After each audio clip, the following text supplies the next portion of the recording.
Hey everyone, this is Dildacorn. This is going to be a short little video review about the HSK I modified. So, I received this mouse and I knew something was off right off the bat. So, quality control, like plastic and everything, is good. Skates were okay, but I changed them out for core pads.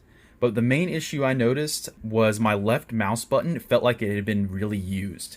I don't know if this mouse was repackaged at one time or what, but I like this mouse so much, I ended up changing the switch out. So I changed the GM 8.0 that was in here for a different GM 8.0, and I ended up trashing that other GM 8.0. And I didn't take any photos of it, but just take my word for it. I soldered on a new one, and this one feels much better now.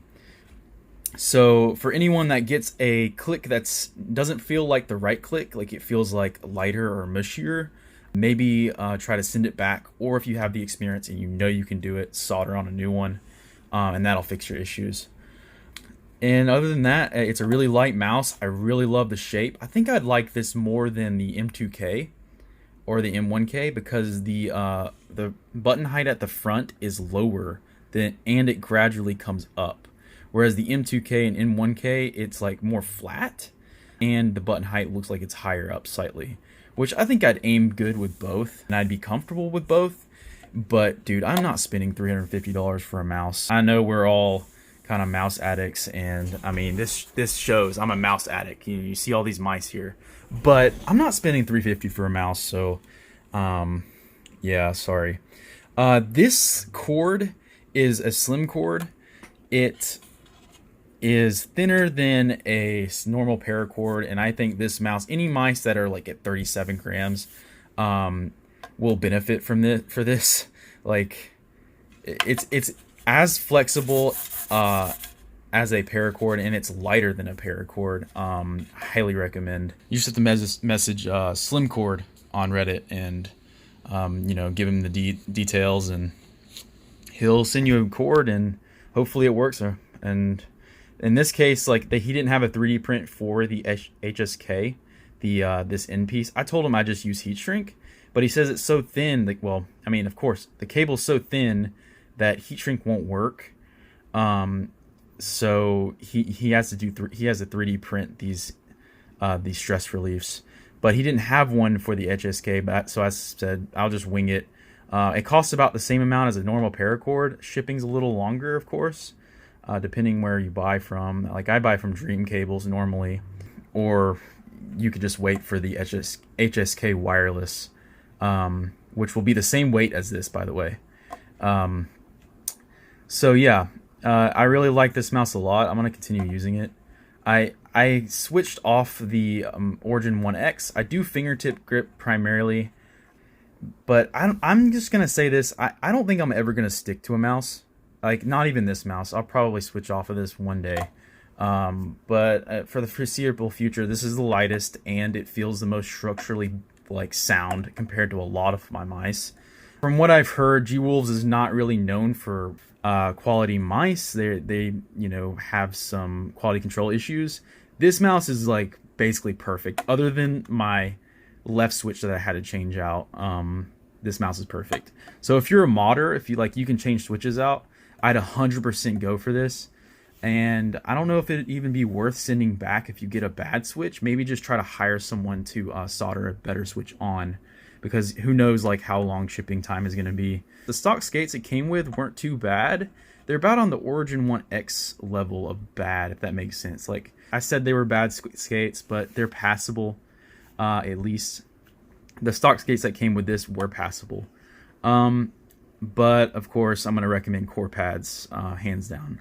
If you want to take the mouse up, you want to change the cord out, I'm just going to go ahead and say, so you don't have to look it up. There's 2 screws, or there's 1 screw underneath each foot on the back, and then I would just use something to small to kind of get between the gap here, to pop it up, pop the whole shell up.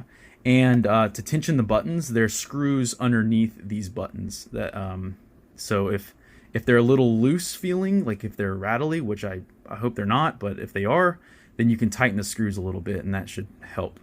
Be careful when taking the PCB out in case you want to solder a new switch on, or make the make the user that is desoldering the switch aware that the plastic, there's like 1, 2, 3, 4, 5, 6 posts that are holding the PCB down, not just the 2 screws on the PCB.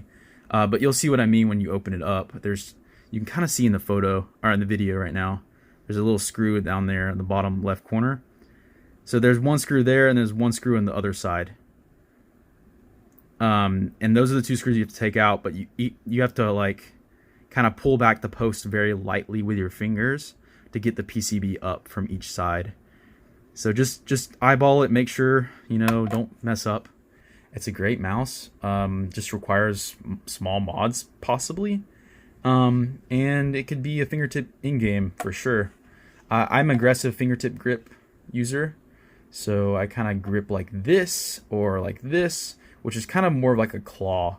Or like I push up a little bit and I kind of range all the way around. So sometimes I click back here, sometimes I click up here. But yeah, I aim really well with this mouse, like extremely well. Even in stock form with the bad switch and the stock cable, I aim really good with this mouse. There will be photos if you want to see a comparison between a slim cord and a normal like Dream cable paracord. I have photos and Imgur. So go back to the Reddit post and check it out. If you just found me on YouTube and you don't know what Reddit post I'm talking about, I'll link it in the description. Alright, I forgot to do a button click test.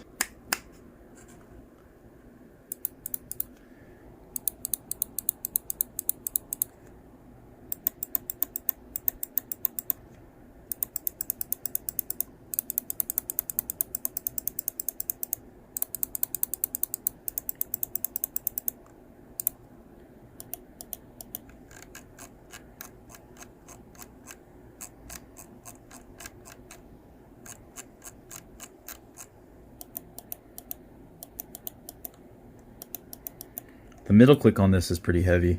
I don't know what switch you could change it out with, but I don't really use middle click in game, so that doesn't bother me. And also, forgot to mention, there's no side buttons. If you need side buttons, don't buy this mouse. The last thing I want to mention is that there's no onboard memory on this mouse. So if you want to adjust the LOD, the stock LOD it comes with is the highest. And you have to get Gwolf's software to fix the LOD. So anytime you unplug this mouse and replug it back in, it doesn't stick with the LOD you set. So you have to go back into the Gwolf software and hit apply again with the settings you've already have pre-applied, and then it'll fix your LOD issues. So yeah, just be aware of that. Make sure before playing any games to hover the mouse and make sure the LOD is not too high. Okay, I swear, this is the last thing. This coating on this mouse is really good. I am a big, well, after trying so many mice now, coating is really important to me. I don't feel like I have to use grip tape on this.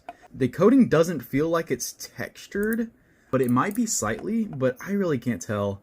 Like my Origin 1X feels like it's painted in comparison to this. This feels like I'm actually just touching plastic. It feels like I can continue to use this for hours and days, and it doesn't feel like the coating is going to get any worse, which might actually happen with some like other mice. And another thing is comparing this to the MZ1. A lot of people prefer the MZ1 over this, but I really think that the coating could make you come to this and use this instead, because the MZ1 I'll use for like 20 minutes or more, and in some cases if my hand begins to get a little sweaty or clammy, my fingers begin to slip into the grooves where I don't want to actually place my fingers. And it's not that big of a deal really, but the coating on this is much better. But also in general, I think I just prefer flatter sides. HSK has, and I think that just helps with grip a lot. Also, the packaging is nuts. It's the best packaging I've ever seen in my mouse. So yeah, I don't, where did I even put it? You know what? I'm just gonna go ahead and do it. I have time. So let's pop open the box. Boom.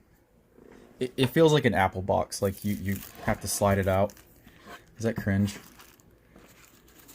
All right. So that just slides out. Goes over there. This is the aluminum box that it comes in. Oh, woof. Goes over there. So you get this box. It's aluminum. So I'm keeping this box 100%. Hold on. I can only do that with one hand. So open it up. Let's actually put this right side up. It looks insane. And you get this, I think, a manual. Accessories. Oh, okay, I think there's skates in here. It comes with extra skates. I can check real quick. I only have one hand, so. Oh yeah, it comes with grips. I haven't even tried these yet. I don't think you're gonna need these grips. They're probably crap. I think Boardsy said they were crap. And the mouse is in this packaging. Of course, it comes with a paintbrush. Or is this a paintbrush? Is it a dust brush? Something like that. This rubber thing, I think this was on the stock cable. I boxed the stock cable somewhere. Here's your smooth scroll wheel if you prefer. Oh, it's not actually smooth. It's got little bumps on it. That's actually kind of nice. I like the divots more. I like the divots over the bumps, I think. I think I'd prefer the divots.